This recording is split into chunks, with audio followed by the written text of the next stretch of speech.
Señor, gracias te damos, Padre mío, porque viniste a esta tierra, Padre Santo, para salvarnos. Moriste por nuestros pecados, Padre Santo. Pedimos, Señor, que seas tú con nosotros, Padre mío. Te glorificamos el día de hoy, Señor, porque solamente tú puedes recibir esta alabanza, Padre Santo. Pedimos, Señor, que nuestros corazones sean dispuestos el día de hoy para poder recibir la palabra que tienes para cada uno de nosotros, Señor. Que tal vez no es para aquel que no vino, sino para cada uno que estamos aquí, Señor. Y también por aquellos que están en las redes sociales, Padre Santo, pedimos por ellos, Padre mío. Pedimos por nuestros hermanos que están enfermos, Señor, que seas tú que los levantes con el poder divino, Padre mío.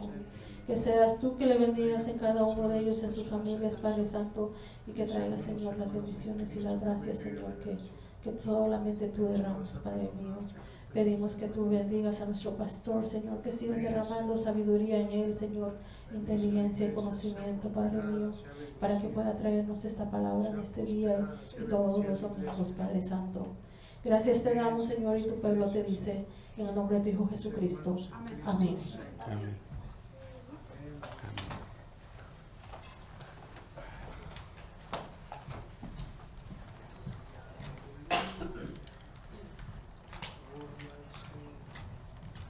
Tengo que admitir que hablar de la cruz para mí es algo que al principio era un poco complicado, porque aprendí a ver la cruz como un ídolo. Y en la iglesia donde pasé mi infancia no ponían cruz como símbolo ni nada en la iglesia. Lo que pasa con la cruz es que hay diferentes puntos de vista sobre ella. Algunos piensan que es el símbolo del cristianismo. Sin embargo, en la Biblia no se marca como símbolo del cristianismo. Ocurre algo así como la estrella de Israel, es un emblema muy grande y se ha hecho bien religioso en el pueblo judío. Sin embargo, en la iglesia, en la Biblia no hay, ni en la historia no hay ningún dato que esa estrella de David haya sido en algún momento impactante religiosamente hablando.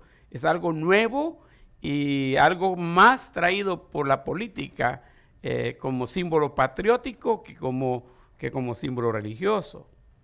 Regresando a la cruz, en algunos lugares en el pasado, para que la ciudad diera permiso de que en un lugar se reuniera una iglesia, exigían ciertas cosas. Por ley tenía que tenerlas el santuario. Una de ellas era que tuviera bautisterio. Y otra de ellas era que tuviera una cruz. Entonces la cruz ha sido popular en los edificios, en las catedrales. Siempre vamos a ver cruces. También la cruz fue bastante exhibida y vendida como una de las cosas que la iglesia comenzó a utilizar cuando vendieron las indulgencias. La iglesia comenzó a enseñar que la salvación se obtenía a través de hacer las buenas obras y comprar este tipo de situaciones. Entonces ahí aparecieron las medallas con diferentes santos y aparecieron las joyas, aparecieron las cadenitas, ¿no? Esas que se cuelgan en el cuello con una cruz, y la gente comenzó a comprarlas dependiendo de la calidad, si era el precio, y los estilos varían, ¿no? Desde una cruz simple, así nomás la pura cruz, o puede ser una cruz como esta que tiene un lienzo, imaginando el lienzo de Jesús, aunque no es así, pero ahí están. Algunos en la cruz ponen una corona trabada ahí, otros tienen el crucifijo, está el Cristo mismo crucificado. Hay diferentes estilos de coronas, de cruces, perdón. Y así es como se vendió por todo el mundo. La misma iglesia se encargó de que la gente las comprara, porque había esa idea, ese concepto de que la venta de indulgencias de la iglesia era algo así como venta de salvación. Y la gente se movía comprando eso por principios de fe. Después de un tiempo yo personalmente hice un estudio acerca de la cruz. Comencé con un himno que está en un himnario que se llama Himnos de la Vida Cristiana.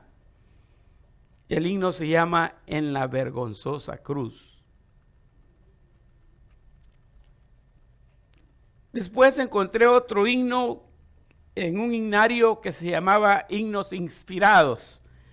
Y allí el tema del himno y el himno como está escrito es diferente. Dice, estaba Jesús crucificado en la cruz. Entonces yo hice mi propio estudio acerca de la cruz. Y llegué a la conclusión al final de que hay himnos que pueden ser hasta blasfemos y Dios no los puede aceptar, pero son tan bonitos y tan populares que la gente los canta sin pensar el significado. Entonces, algunas veces se cree, o hay iglesias todavía que creen que los himnarios son inspirados. Y por eso ha habido lucha, porque no quieren dejar el himnario, porque este es el himnario correcto, estos son los himnos buenos. Pero no se dan cuenta que ahí también hay grandes errores. Y que cantos nuevos que han salido ahora son tan lindos y tan propios para expresar nuestra adoración a Dios y para conectarnos con Dios, que no necesariamente tienen que estar en el himnario. Ha habido, en mi experiencia, iglesias que han hecho cambios. Yo no he tratado de hacer ningún cambio en los cantos en las iglesias donde he estado, simplemente lo he aceptado como lo canten.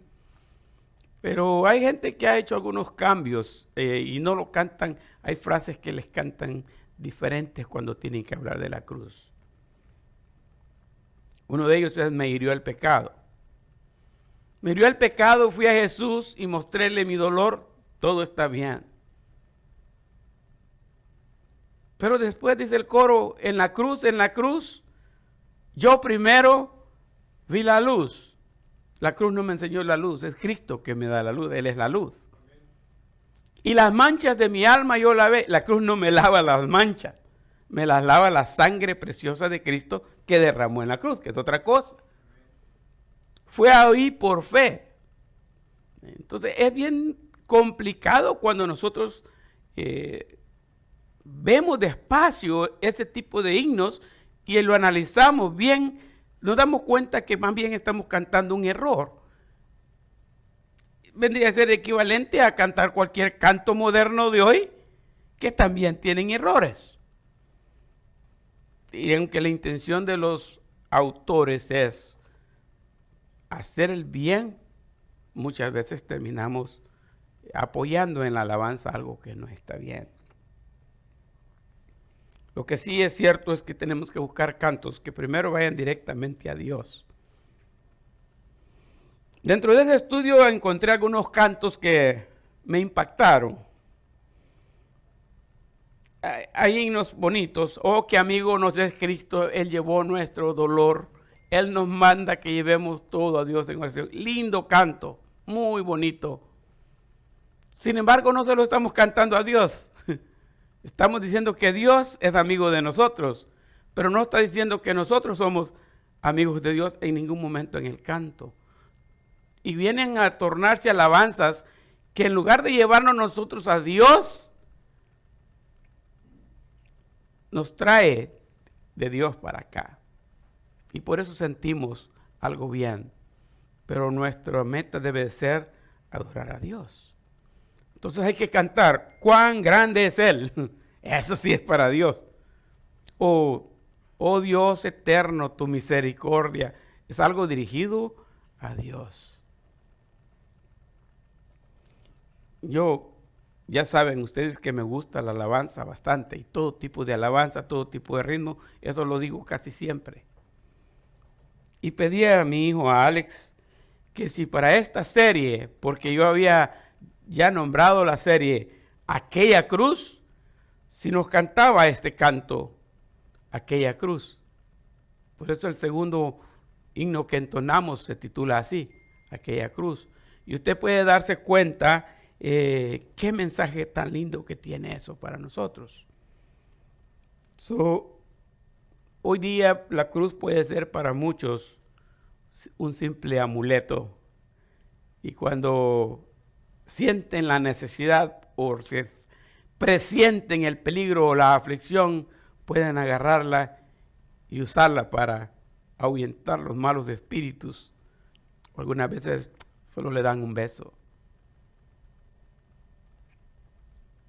Pero la serie de sermones la preparé enfocado en 4 temas, viendo que en 4 domingos estaremos celebrando aquí, si el Señor Jesús no ha venido todavía, y si yo todavía no me he ido con Él, vamos a tener aquí la celebración de nuestro domingo de resurrección. Y entonces quise compartir datos de la cruz, porque en la iglesia donde me crié, la Semana Santa era, pero bien especial. Digo Semana Santa, aunque todos los días son santos, ¿verdad? Todas las semanas son santas. Pero esa semana se le da ese nombre y la gente comienza a hacer cosas más religiosas, a acercarse más de Dios, a buscar más de Dios y hasta abren su corazón a escuchar más atentamente lo que pasó. En la televisión pasan películas que tienen que ver con la pasión de Cristo. Nosotros comenzábamos la celebración, celebrábamos miércoles, jueves y viernes en la iglesia. El sábado no, y el domingo regresábamos otra vez. Miércoles, jueves y viernes había estudios bíblicos por la mañana y por la tarde. Llegábamos a la iglesia y teníamos un estudio bíblico con pastores invitados, temas diferentes de la Biblia. Regresábamos a casa, almorzábamos y veníamos de regreso por la tarde. Regresábamos a casa y cenábamos y veníamos de regreso por la noche y teníamos un culto evangelístico.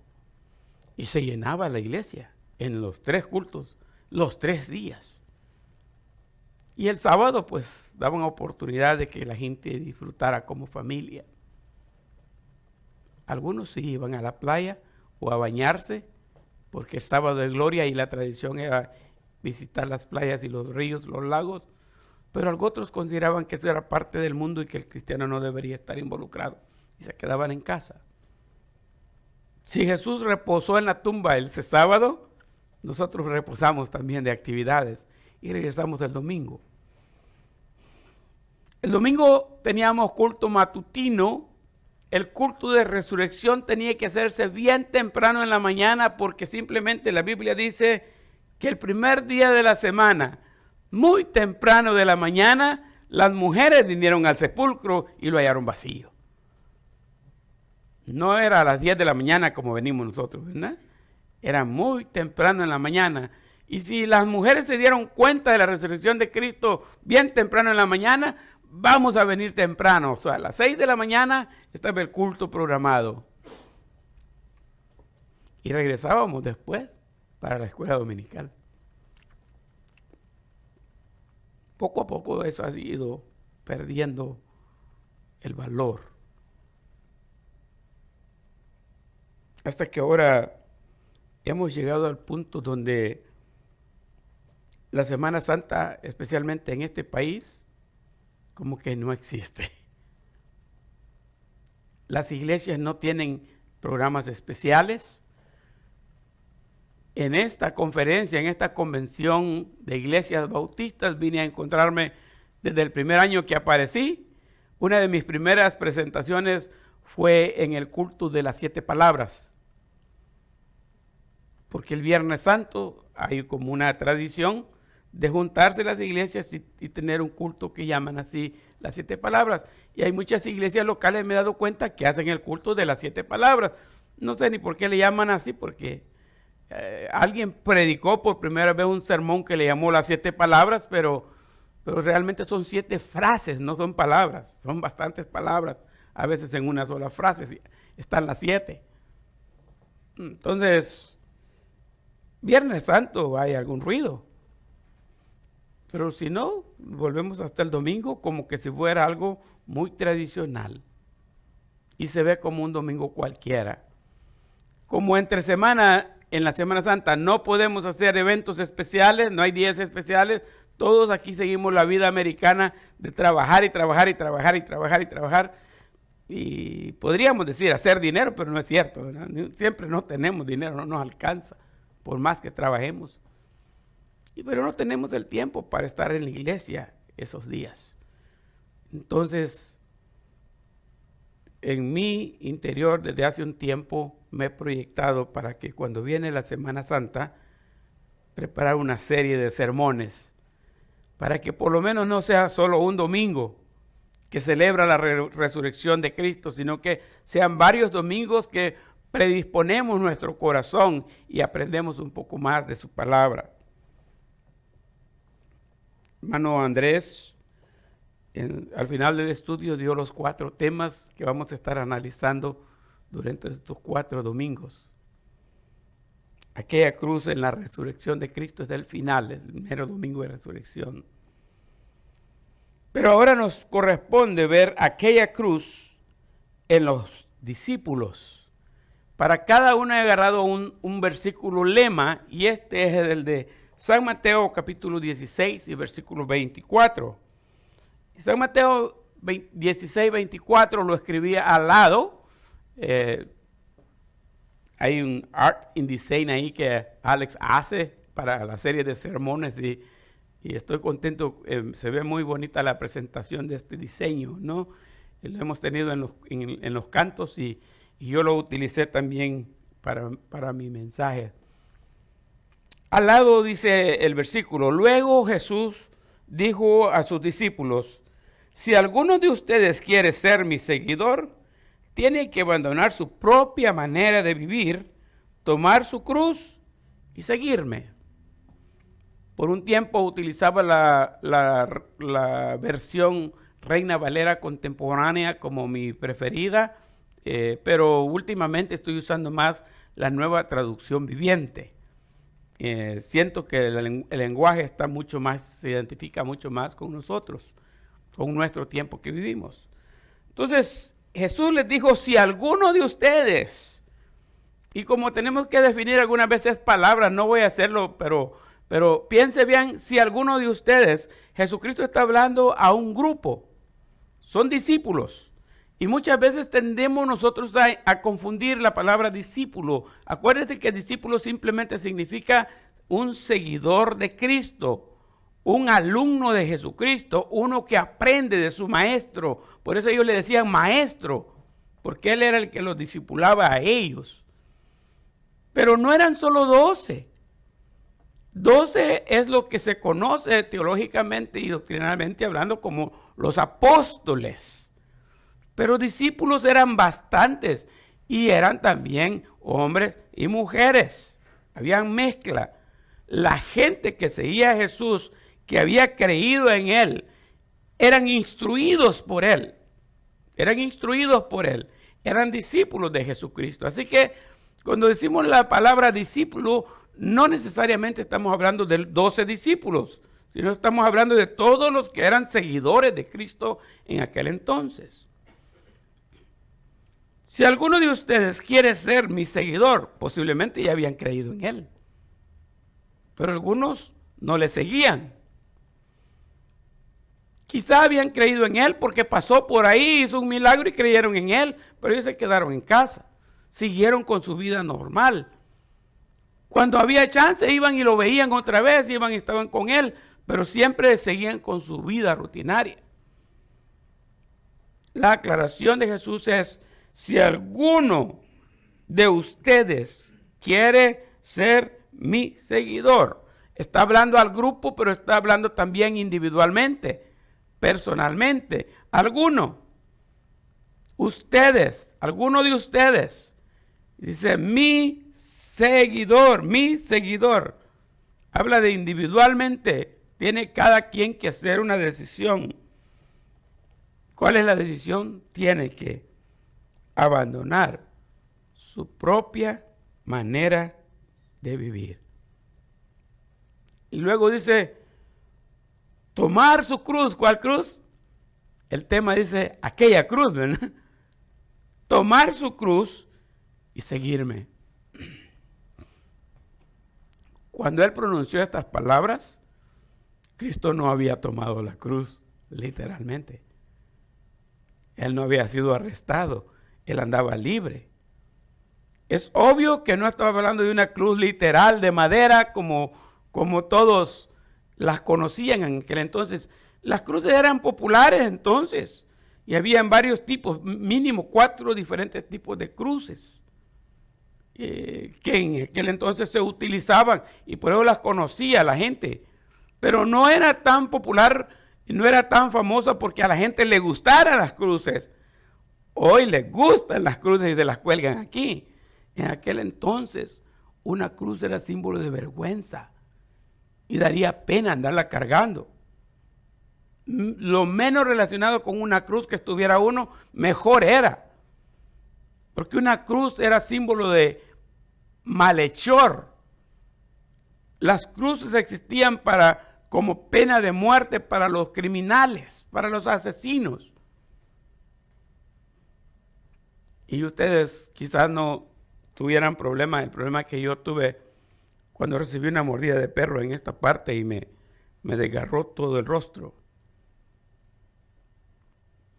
Nosotros en ese tiempo, mi papá pastoreaba esa iglesia y de los lugares más lejanos, más lejos de la ciudad, en este lugar había cementerio. Entonces, de todos los lugares de alrededor, cuando alguien moría, a nuestro lugar venían a sepultar porque ahí estaba el cementerio. Pero la cantidad de asesinos que traían era bastante.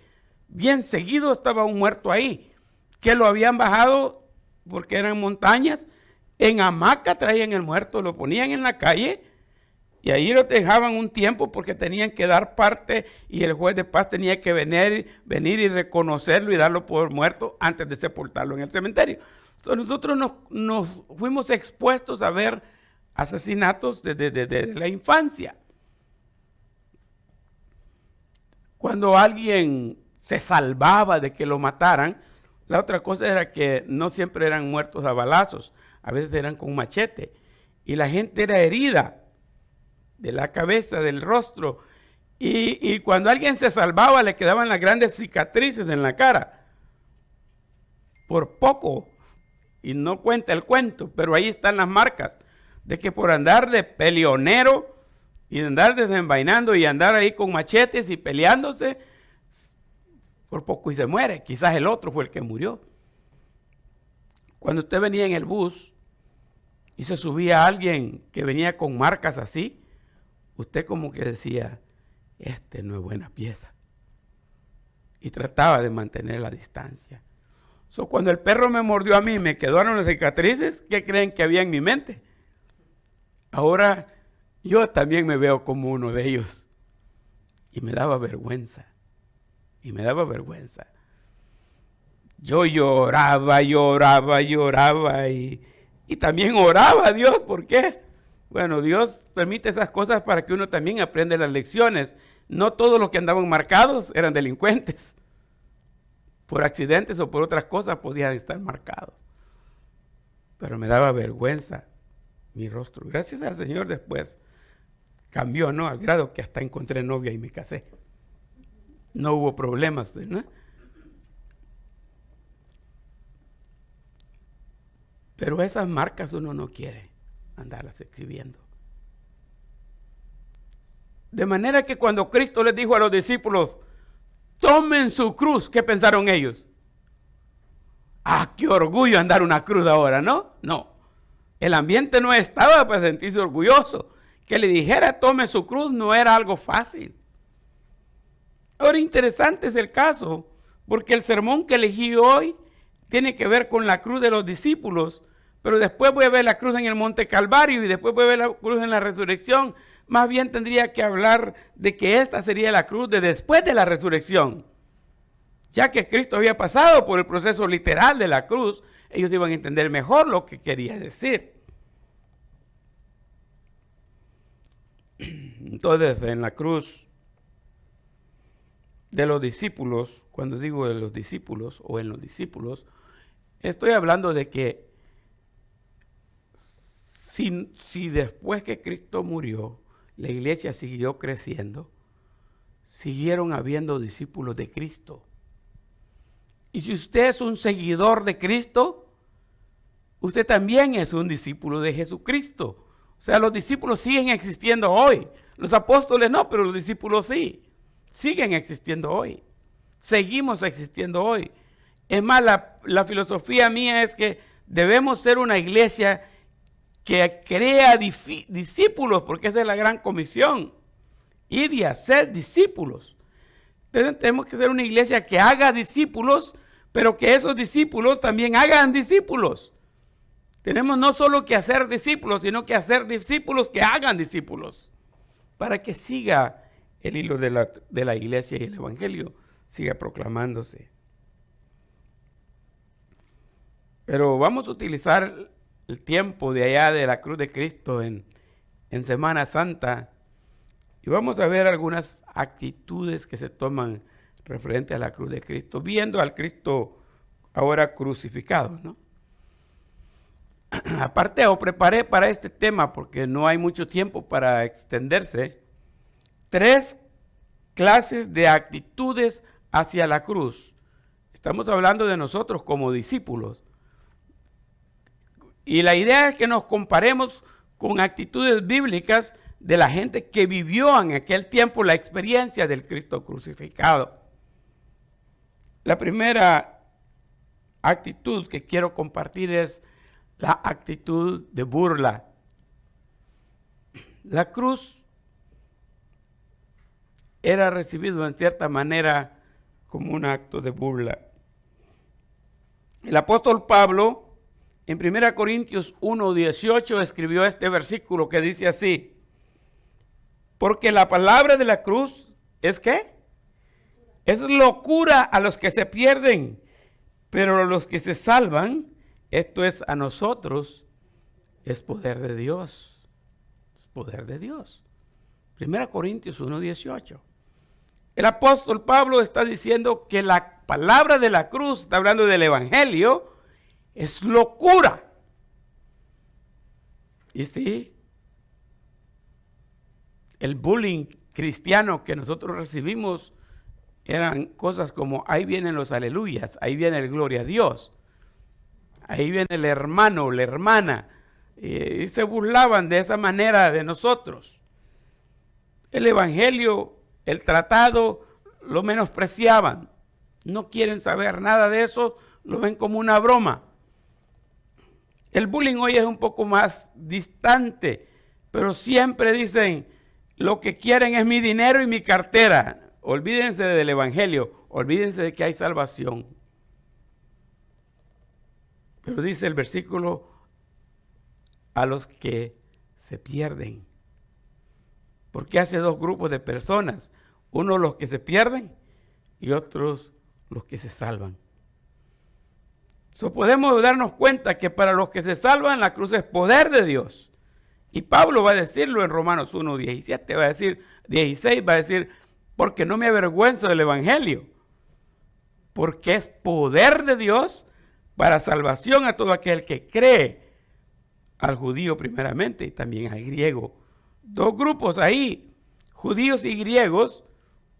No quiere decir que nosotros los latinos no estábamos ahí. En aquel entonces los griegos representaban el mundo gentil, judíos y gentiles. Y entre los gentiles, ahí estamos todo el resto del mundo que no es judío. El evangelio es poder para el judío, pero también para el gentil. Sin embargo, el versículo dice que para muchos la cruz, el mensaje de la cruz, es la locura. 1 Corintios 1:23, ahí mismo, pero el versículo 23. Dice: pero nosotros predicamos a Cristo crucificado. Para los judíos, ciertamente tropezadero, y para los gentiles, ¿qué? Locura. Locura. Porque el evangelio en el pueblo judío no fue recibido. Que Cristo muriera en la cruz del Calvario no valió para el judío. Es más, los judíos hoy día todavía están esperando el Mesías. Porque ese Cristo que apareció allá aquella vez no era el Mesías, era un farsante, y por eso lo mataron. Pero está bien, tenía que pasar eso. Israel tenía que rechazar al Mesías para que la salvación llegara hasta nosotros los gentiles. Y por eso es que Juan 1:11 dice, a los suyos vino, hablando del pueblo de Israel, y los suyos no le recibieron. Mas a todos los que le recibieron, ahora no dice judíos solamente, sino que dice todos los que le recibieron, dice el versículo 12, a los que creen en su nombre les dio poder de ser hechos hijos de Dios. Para el judío fue un tropiezo grande. Mataron al Mesías, creyendo que hacían buena cosa. Aunque después hubo reacción diferente y allí se formó la iglesia en Jerusalén, para la mayor parte de judíos, la cruz de Cristo vino a ser siempre una locura. Ahí mataron a un loco, nadie más. Un tercer ejemplo que puse de locura de la cruz, aunque hay bastantes ejemplos que se pueden ver. Lucas 23:39, elegí esta vez la Nueva Traducción Viviente otra vez.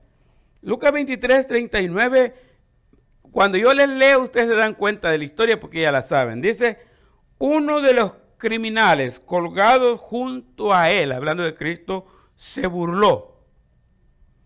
La del 60, la Reina Valera del 60, dice, le injuriaba diciendo, es lo mismo que burlarse. Se burló. ¿Cómo se burló? Le dijo, así que eres el Mesías. Demuéstralo salvándote a ti mismo y a nosotros también.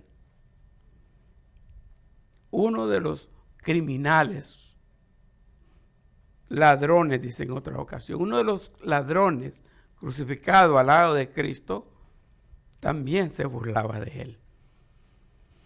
La gente pasaba, si quisiéramos agregar, y dice, a otro salvó y a sí mismo no se puede salvar.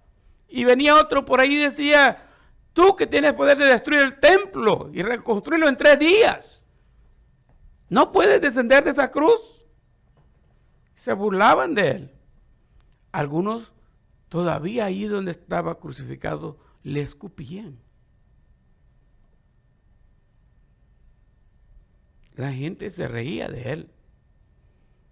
Así que no debe extrañarnos que en nuestros tiempos haya alguien o más de alguno que tiene esa posición. Para ellos el evangelio solo es objeto de burla. Eso es todo. La segunda actitud es la actitud de indiferencia. ¿Y cómo se me lengua la traba? Dijo aquel, ¿verdad? Indiferencia. Es la actitud de la indiferencia. Y agarré otros 3 pasajes para mostrar esto. Este versículo es un poquito más largo, son dos versículos. Está un poco pequeña la letra, pero yo se lo estoy leyendo de todos modos a ustedes. La actitud de indiferencia. Mire Juan 19, 23 y 24. Dice, cuando los soldados hubieron crucificado a Jesús, tomaron sus vestidos e hicieron 4 partes, una para cada soldado. Habían 4 soldados, ¿verdad? Tomaron también su túnica, la cual era sin costura. O sea, está hablando de que era buena marca, especial, para que no tuviera ninguna costura. Su túnica era algo de mucho valor. Pero ese no es el caso ahorita. Tomaron sus túnicas, la cual era sin costura, de un solo tejido de arriba a abajo. Entonces dijeron entre sí, no la partamos, iban a ser 4 partes, ¿no? No la partamos, sino echemos suerte sobre ella a ver de quién será. Esto fue para que se cumpliese la escritura que dice, repartieron entre sí mis vestidos y sobre mi ropa echaron suertes. Sí, al hablar de la ropa, nosotros no tenemos un concepto exacto de cómo era la cultura de aquel entonces. Y muchos, al no hacer un estudio sobre eso, terminan haciendo malas conclusiones y hasta hacen afirmaciones que no son bíblicas y las hacen leyes y costumbres dentro de la iglesia. Ya no se escucha mucho, pero todavía hay muchos lugares donde prohíben que la mujer se ponga pantalones. Y el versículo que usan es Deuteronomio 22:5, que dice: no vestirá la mujer ropa de hombre, ni el hombre ropa de mujer. La palabra pantalones no existe en la Biblia. ¿Y saben por qué, verdad? No existían los pantalones. De manera que decir que la mujer no puede usar pantalones no es bíblica. Ahí dice que no vista ropa de hombre. Y yo puedo entrar en una tienda hoy día, especialmente aquí donde hay cantidades de pantalones, y usted va a ver ropa de hombres y ropa de mujeres. ¿Qué hace un hombre en la ropa de mujeres? Para la esposa, sí. Igual que cuando anda una mujer en la ropa de hombres, ¿verdad? Pero algunas veces no. Porque hoy tenemos la gente que se viste de esa manera. Pero si usted lo observa, de repente yo un día me estaba midiendo una camisa y era alguien que se la trajo de por allá y la había dejado ahí, ¿verdad? Y cuando me la medí, no me la podía abotonar. Porque los botones de las mujeres están, parecía de hombre, pero no era de hombre. Y lo mismo pasa con los pantalones. ¿Sabe? Cuando se pone el cinto, el hombre se lo pone de un lado, cuando lo pone la mujer se lo pone del otro lado. Son cosas que hacen la diferencia entre la ropa de un género y de otro género. Ahora la pregunta es, si no usaban pantalones en aquel entonces, ¿cuál era la diferencia entre la ropa del hombre y el de la mujer? Si todos eran túnicas. Debe haber habido alguna diferencia. Si no, no lo dijera. Podía conocer quizás la calidad de la tela o quizás algunas maneras. Pero lo que quiero mencionar es, se repartieron los vestidos de Jesús entre 4. Mínimo andaba 4 vestidos, ¿verdad? Y nosotros pensamos que solo era una cosita así tapándose. No. Igual que nosotros que tenemos nuestra ropa interior, así en aquel entonces, este era lo interior de lo más interior. Y esto ya va más encima y este otro más encima. Y por último, el judío andaba lo que se conoce como el talid. El talid era un manto. Ese manto lo usaban para diferentes propósitos. Casi siempre estaba puesto sobre toda su vestimenta entre los hombros. Lo utilizaban para cubrirse del sol, se cubrían la cabeza. No tiene nada que ver con que en las iglesias se cubran la cabeza hoy, eso es otra cosa. Lo usaban porque el sol era tan fuerte que se cubrían la cabeza. Igual que me ha pasado a mí ahora, me van a ver más seguido con gorro o gorra, porque la lluvia me penetra la calva y me duele. Está lloviendo, me pongo una gorra. Aparte que mis lentes no tienen tricos y la gorra me defiende de que se me mojen los lentes. El sol me molesta y se me cae la piel, entonces tengo que andar gorra por el sol. Son cosas normales de vestir. El talid también se usaba como símbolo, como propósitos religiosos a la hora de la oración, que se utilizaba en combinación con la filacteria. Los talid en las partes de abajo, las orillas de abajo, tenían los 10 mandamientos escritos, 5 en un lado y 5 en el otro lado. Así que donde quiera que andaban el talid, ahí andaban los 10 mandamientos escritos. Igual que en la filacteria, la que se ponen en la frente y la que se ponen aquí en el brazo. Las filacterias son cajitas y en la cajita adentro está enrolladito un papel que tiene los 10 mandamientos. Así que cada cosa tenía su significado. La mujer que tenía flujo de sangre tocó el manto de Jesús, el talid, y de ahí salió virtud y ella sanó. Un canto dice que tocó el borde del vestido, tenía varias capas de ropa encima. Repartieron entre sí mis vestidos y quedaba la túnica. Es lástima romperla en 4 pedazos porque es de las buenas. Rifémosla. Entonces el versículo en la profecía de Isaías decía, y sobre mi ropa echaron suertes. A alguien le tocó.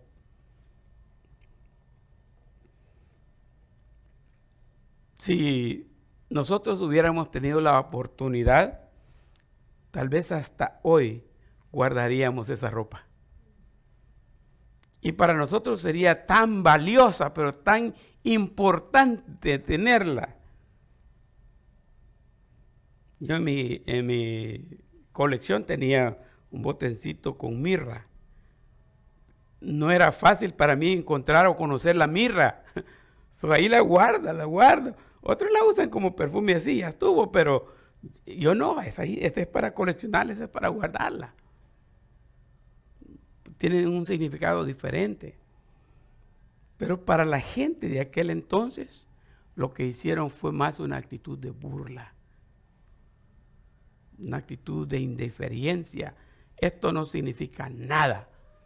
Podríamos cortarla en 4 partes, pero está muy cara, mejor rifémosla. Pero lo que está pasando en la cruz no importa. El sufrimiento de quien sea no importa. Nosotros hagamos lo que normalmente hacemos.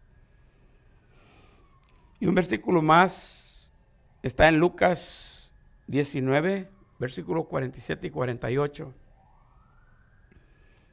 Y ahí dice, y enseñaba cada día en el templo, pero los principales sacerdotes, los escribas y los principales del pueblo procuraban ¿qué? Matarle. Y no hallaban nada que pudieran hacerle porque todo el pueblo estaba suspenso oyéndole. Oh, si este habla bien bonito, predica bien, se le entiende, corrige la moral, es alguien que está haciendo algo bueno, pero no nos interesa. Esa es indiferencia. No importa qué tan bueno esté, no conviene para mi partido político. No es cuestión de afirmaciones ni de ponerle tanta atención a eso, pero es curioso que las personas que iban a hacer eco o cambio en la sociedad y no les convenía a ciertos grupos, los mataron. Algunos dicen que por eso es que Kennedy fue asesinado. ¿Qué hubiera pasado con el doctor Martin Luther King si lo dejan un poco tiempo más vivir? ¿Qué hubiera hecho después que las leyes fueron aprobadas? No les convenía a algunos, tenían que deshacerse de él. Incluso recuerdo que me interesó tanto el asesinato de Lincoln, por eso, porque y un día que tuvimos el chance y andábamos con mi hijo por ahí cerca en el museo, vamos a ver esa silla, porque ahí está la silla y todavía tiene sangre, vamos a verla porque ahí está. Para mí es interesante saber que alguien que va a hacer lo bueno se le prive de la vida, simplemente porque alguien es indiferente a las ideologías que ellos traen. Pues Cristo trajo más que una ideología, trajo la salvación de las almas, la salvación y la vida eterna puede ser obtenida de él, pero aquellos fueron indiferentes a esa actitud, a ese mensaje. Uno más, Mateo 27, 24 dice, viendo Pilatos que nada adelantaba, sino que se hacía más alboroto, tomó agua y ¿qué hizo? Y se lavó las manos delante del pueblo diciendo, inocente soy yo de la sangre de este justo.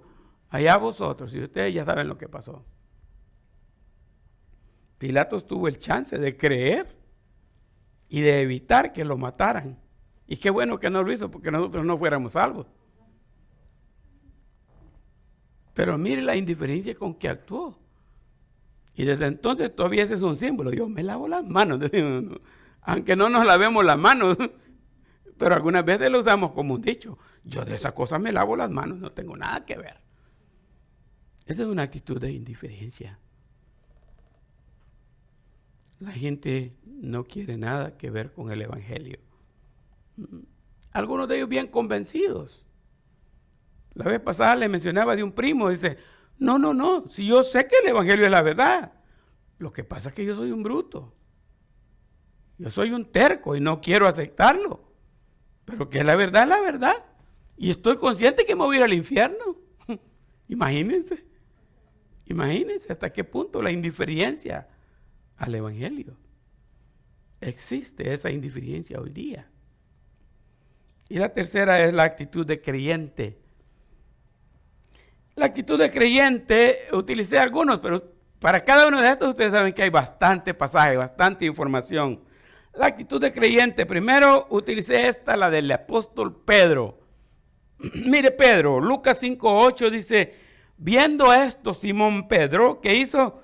Cayó de rodillas ante Jesús diciendo, apártate de mí, Señor, porque soy hombre pecador. Ahí hay una conversión bien fuerte. Él estaba convicto, él creyó, estaba seguro. Y lo que vio es en Cristo un gran Dios salvador de toda la humanidad, capaz de hacer todo lo que él quiera, y se vio a él mismo como un indigno. Se vio como pecador. Y al postrarse, tirarse ahí en el piso y decir, apártate de mí, Señor, quiso decir, Señor, no te me acerques. Porque yo, una actitud bien humilde, de arrepentimiento, de convencimiento de pecado. Y Pedro creyó en Jesucristo y le siguió y tomó su cruz. Y Cristo en un momento les dijo, y algunos de ustedes literalmente van a tomar la cruz igual que yo. No solo la cruz espiritual, sino la cruz física, la cruz literal. Cuando Pedro iba a morir por predicar el evangelio, decidieron que lo iban a matar igualito como murió Jesucristo, crucificado en una cruz. Y no dice así la historia ni el pasaje, pero cuando llegan y le dicen, ¿tienes una última petición? Él dice, quiero morir crucificado como mi Señor, pero no exactamente como Él. ¿Me pueden crucificar cabeza abajo, por favor? Y la cruz donde Pedro murió fue puesta al revés. Y los pies de Pedro estaban para arriba y su cabeza estaba colgando. Porque él no quería ponerse al mismo nivel de Cristo. Pero para él era una honra morir como Cristo murió literalmente. Esa frase, apártate de mí, Señor, porque soy hombre pecador, es bien profunda. Es fuerte. Y nosotros deberíamos ponerle atención. Otra persona que ocupé es Tomás. Y a Tomás lo menciono algo seguido porque es el discípulo de la duda. ¿Se acuerdan? Pero cuando resultó confrontado con Jesucristo, dice Juan 20, 28 y 29, dice, entonces Tomás respondió y le dijo, ¿qué le dijo? Señor mío y Dios mío. Jesús le dijo, porque me has visto, Tomás, creíste. Bienaventurados los que van a la iglesia de Santana, porque ellos no vieron y creyeron. Bueno, lo de Santana lo agregué yo, ¿verdad? No lo dice el versículo. Bienaventurados los que no vieron y creyeron. Es por si al hermano Albino se la había creído, ¿no? Sí. La primera reacción de Tomás fue, Señor mío y Dios mío. Y otra vez creo que es importante, ya que estamos pasando por esa etapa ahorita, ¿no? Conocer a Cristo como Salvador es fácil. Conocerlo como Señor es difícil. Tomás ya lo había aceptado como su Salvador, pero es aquí que lo reconoce como su Señor. Yo creo que yo acepté a Cristo a los 7 años, estoy seguro de eso. Pero lo recibí como mi Señor a los 13 años. Y por eso pienso que muchas veces, en muchos casos, todo es diferente dependiendo de la persona, ¿no? Pero entre que Cristo sea mi Salvador y que Cristo sea mi Señor, puede pasar un tiempo. Y si nosotros no crecemos en la palabra y no maduramos espiritualmente, puede pasar más tiempo. Por eso hay personas que tienen tantos años en el cristianismo y todavía no entienden muchas cosas. No lo entienden. Y todavía no le dan la prioridad o la importancia que deben de darle a las cosas de Dios, porque simplemente Cristo no es su Señor todavía. Tienen muchos otros señores, el trabajo, el tiempo, la familia, no sé, el carro, los hijos. Tienen muchas otras cosas que pueden cubrir el espacio del Señor, pero aunque Cristo sea su Salvador, todavía no es su Señor. Ahora, ¿qué va a pasar cuando Cristo venga? ¿Quién sabe? Si viene y los hay así, pues quién sabe. Yo no tengo que meterme a juzgarlo, pero yo tengo que estar seguro que Cristo es mi Señor, así como Tomás. Señor mío, una afirmación, pero segura. Voy a ocupar en este caso la misma historia del pasado que con la que comencé, pero voy a cruzarme del otro lado de la cruz de Cristo. ¿Se acuerda que hablamos de un malhechor que se burló de él? Este es el creyente, el que está del otro lado de la cruz. Lucas 23, 42 y 43 dicen, puse el mismo. No copié el versículo correcto ahí. Dejé el mismo de Tomás. Pero el versículo correcto fue, el ladrón le dice, Señor, acuérdate de mí cuando vengas en tu reino. Y Cristo le respondió, desde hoy estarás conmigo en el paraíso. Y él dice, de cierto te digo, desde hoy estarás conmigo en el paraíso. Ese es el creyente. La cruz del creyente, la actitud de creyente. Porque mire que este ladrón le dice en el versículo anterior al otro ladrón, ni aún tú temes a Dios estando en esa condición que estás. Y le dice, nosotros dos de verdad merecemos lo que estamos sufriendo. Pero este no ha hecho ningún mal. Él regañó al ladrón que se estaba burlando de Cristo. Y después de haberlo reprendido, se da vuelta hacia Jesucristo y ahora va a hablar ya no con el otro ladrón, sino con Cristo mismo. Señor, acuérdate de mí. Así que es interesante, ¿no? Las personas que creen, creen. Y la cruz sirve para eso, para creer. El progreso de peregrino tiene esto. Este es un libro antiguo, todavía anda por ahí, no sé si no lo han leído, todavía te lo recomiendo que lo lean, es muy bueno. Es bueno para evangelizar también. El progreso del peregrino. Y tienen nombres ahí, ¿no? Una persona se llama cristiano, otra persona se llama evangélico, otra persona se llama iglesia, otra persona se llama el no creyente, y por ahí está el enemigo del creyente. Los personajes son personajes bíblicos y representan la vida de la gente. Entonces está este peregrino que tiene un problema grave. En su espalda se le va creciendo un bulto. Cada día se le hace más grande, más grande, más grande. Y ese bulto, ¿saben cómo se llama? Se llama pecado. Y según va viviendo, el pecado va más grande, va más grande. Y él anda caminando para ver cómo hace para que el pecado se le caiga. Y porque ya anda hasta agachado, ya no puede caminar. Y no haya cómo hacer para deshacerse de ese bulto. Bueno, no les puedo contar el himno porque tienen que verlo ustedes, leerlo ustedes, pero este es el punto que quiero tocar. Hay un momento, él va para acá y se encuentra con una persona que se llama indiferencia. Él va para allá y encuentra otra persona que lo manda por este camino. Aquí te van a ayudar, y ese es el desvío de la ignorancia. Y por allá y encuentra y va buscando y no encuentra, hasta que finalmente se encuentra con una persona que se llama evangelista. Y ese lo guía en el camino correcto, pero hay que subir un cerro bien grande. Y con esa carga está pesada. Y le cuesta, y le cuesta, y le cuesta. Y finalmente se da por vencido y cae y dice, ya no aguanto, hasta aquí llegué.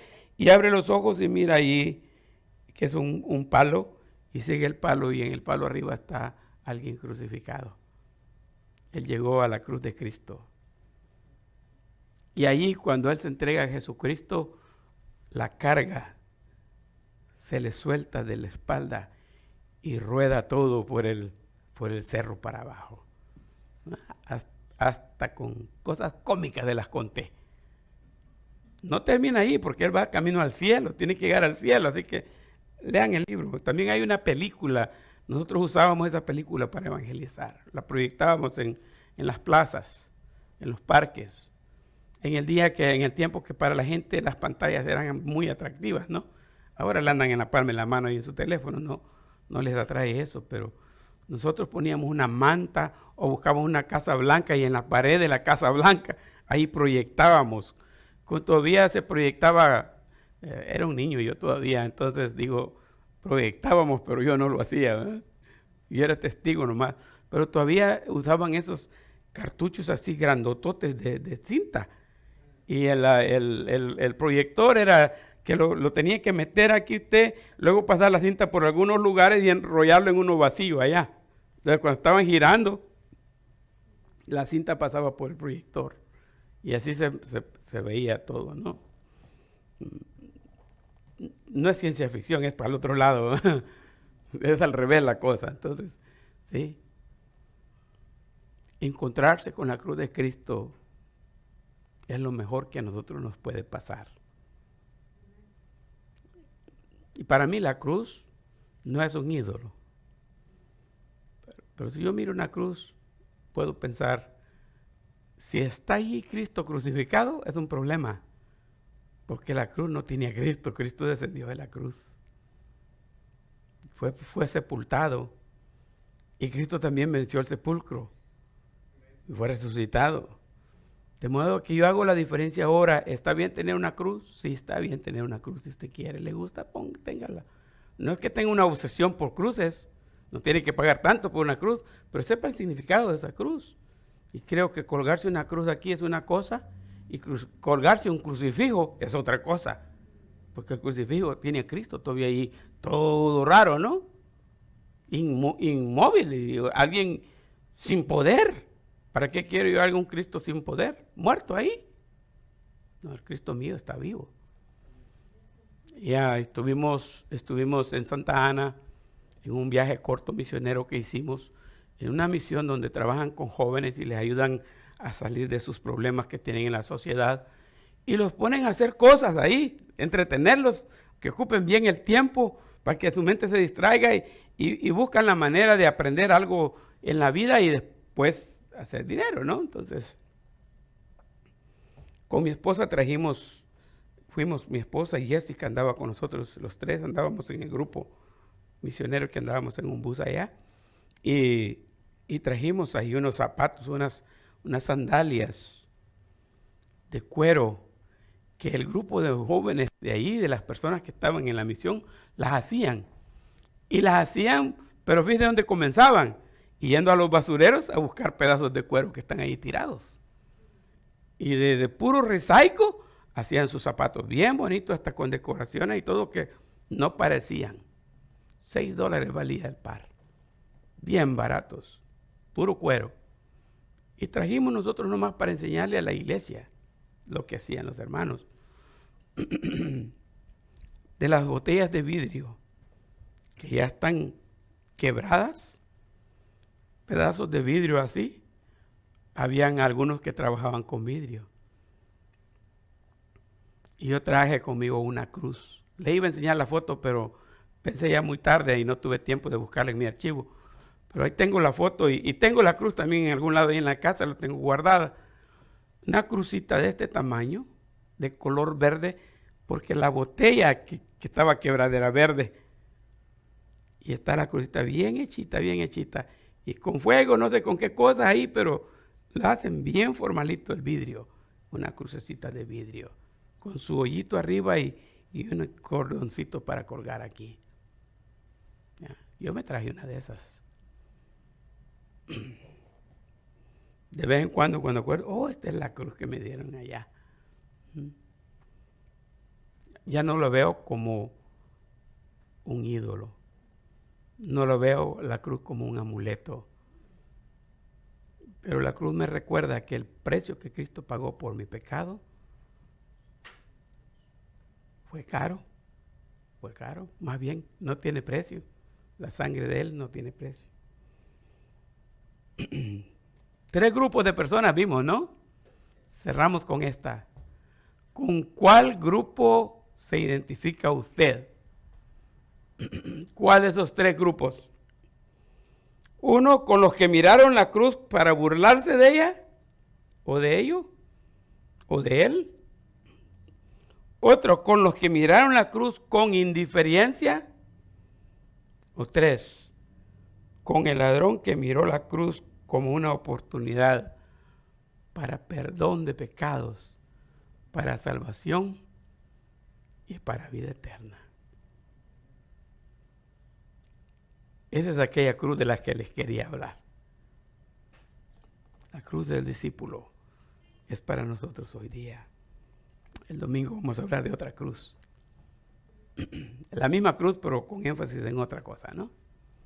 Así que les invito a estar pendientes y orar para que estos temas sean de bendición, no solo para ustedes, sino para los que están escuchándonos también a la distancia, ¿verdad? Oramos por ese ministerio, por el podcast, que es el último que va saliendo ya entre semanas. Por ahí van apareciendo los podcasts y promuévanlos. Si usted no es de los que usan audífono y oye cuando anda trabajando, promuévalo con alguien, porque hay gente que puede hacerlo. Esa es la diferencia del podcast. El podcast no es video, solo es audio. Y usted lo puede estar oyendo mientras está haciendo otras cosas, ¿verdad? Así que nos ponemos de pie entonces y terminamos con una oración.